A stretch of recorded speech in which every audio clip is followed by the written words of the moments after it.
wants to? I'll start. Let's start with higher education.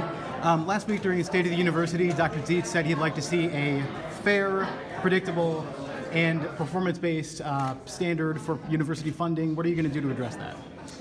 Well, let's start with stabilizing funding by making sure we have a budget, something that Bruce Rauner failed to do for 2 years, and in a third year he vetoed the budget, was overridden.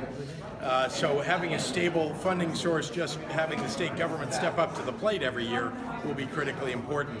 I think we've got to look at stable funding sources for the state anyway, and that's why a fair tax system, I think, is part of the answer. Critically important also that we organize our university system in a way that optimizes the spending that we're doing today. So I think we can lift up our universities back to pre-Rauner funding levels as we've proposed, and make sure that we're expanding the MAP grant program for 50% more students, 70,000 more students in the state, and that's part of the important plan that we put together and put out today. So I understand that one of the things that your opponent has criticized you about is the mileage tax. Can you kind of explain what exactly that is?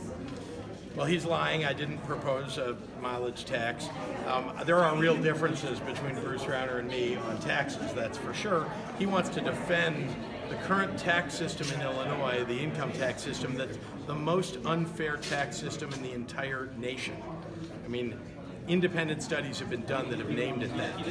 I think we need to change it and make sure that middle class people and families and those who are striving to get to the middle class have real opportunity and a lower tax bill than people at the top. Right now, people in the middle and at the bottom pay 12 and 13% in their total tax burden in the state. And instead, the highest earning people in the state pay only around 6.5%. I think that's wrong. I think instead that we ought to make sure that people get a break who need it, and that those who can most afford it step up to the plate. Do you support letting downstate counties levy their own motor fuel tax? No, my view is that state government ought to be making sure that we're funding at the local level, as we do today, through the local government distributive fund, and through other mechanisms that are already in place. But the state's been trimming those dollars away from local governments.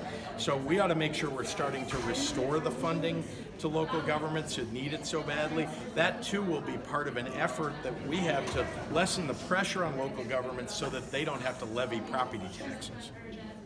You talked about Rauner vetoing a bill last month, wanting to raise minimum teacher salaries. What would you say in response to local school officials here in Bloomington Normal that say they don't have the money to raise teacher minimum salaries? What would your response be? Well, again, I think the fair tax is going to help us to help the local governments with their school funding issues. But let's face it, we have to attract teachers to our schools. So we've got to find a way to do that. One of those ways is to make sure that we're paying adequately. People are earning sometimes only $9,000 or $10,000 as teachers. That's not right. And that minimum, we have a minimum wage today for teachers in the state, but it's much, much lower than the proposed level. You know, we ought to talk about it, but I don't think that the proposal that was put forward was outrageous or out of sight for most places in the state of Illinois. And so if there are challenges with it, let's bring the stakeholders together so that we can solve them, but let's pay teachers adequately. A group of Democratic women on the state level put out a report this morning, as I imagine you know, about sexual harassment, saying that it might be a good idea for the party to withhold funding from campaigns that don't have specific policies and require volunteer training. First, is that something you're doing? And second, would you support a blanket policy? We need to have sexual harassment training. We need to make sure that we're making sure all the campaigns are abiding by the rules that we're going to set forth. That's something that hasn't happened in the past on the Republican side or the Democratic side. And so I think that report that came out is vitally important for us going forward to set some ground rules. Campaigns are unusual animals, let's just face it.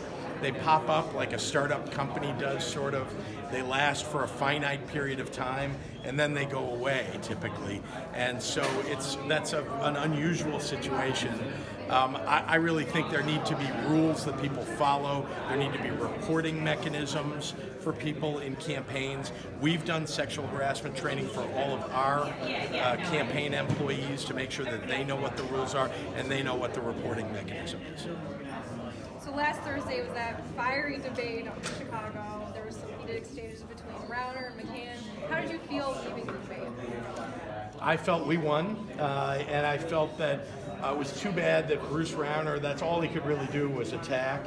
He has no ideas for the future, and he hasn't really told you what he's done for you over the last 3.5 years. Think about all the commercials that he's run. Has he once gone on television in the general election and looked at the camera and told you what he's going to do for the people of Illinois if he gets reelected, or what he's done for you over the last 3.5 years? And the answer to that is no. Believe me, I've been watching closely. He has not told you any of those things, and I think that's an indicator that he has no ideas for the future and that he's been a failure for the last 3.5 years. We've got time for one more, guys. Nothing? I have one. Would you welcome Sam McCann and Cash Jackson for future debates? I understand there's an issue that they're not going to be at some of them. Sure, if they want to come, I'd be happy to have them on stage with us.